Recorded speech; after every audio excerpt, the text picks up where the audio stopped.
The only people who don't want to disclose the truth are people with something to hide. Congressman Sessions, identity theft is huge now. I mean, it's a real risk. They didn't vet the people that you're giving your private, confidential information to, like your Social Security number. In other words, they could be identity thieves that are working as navigators. Is that really possible?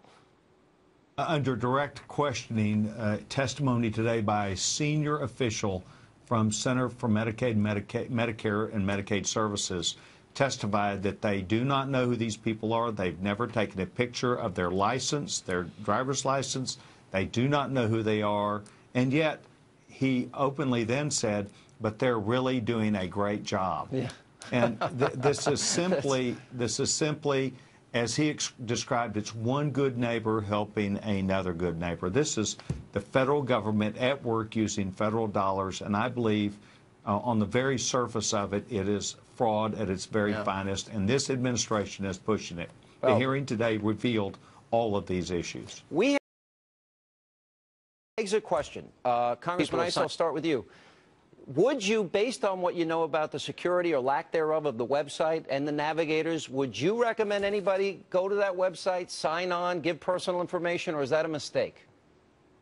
I think the longer somebody waits before they go on, within the mandate of the law, they're doing themselves a service because this site can only get better as they're fixing it. On day one, you couldn't have gotten on if you wanted to. Today, I'm still very concerned about your personal information. Congressman Sessions, my vote would be I wouldn't go on. I'm not going on that website. I wouldn't dare, except poor Ainsley Earhart has had to go on there and give her personal information. But Congressman Sessions, would you go on that website or recommend your constituents go on that website?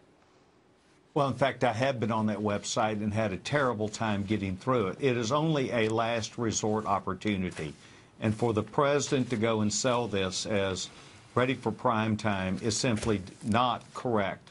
And I think, once again, it goes back to the point, 2 points. Number one, if it's so great, why isn't the president and the rest of the federal government on it? And secondly, why isn't it in an optional program? It would cost trillions of dollars less if it were optional and simply be there for people who had no other choice. The only people who don't want to disclose the truth are people with something to hide.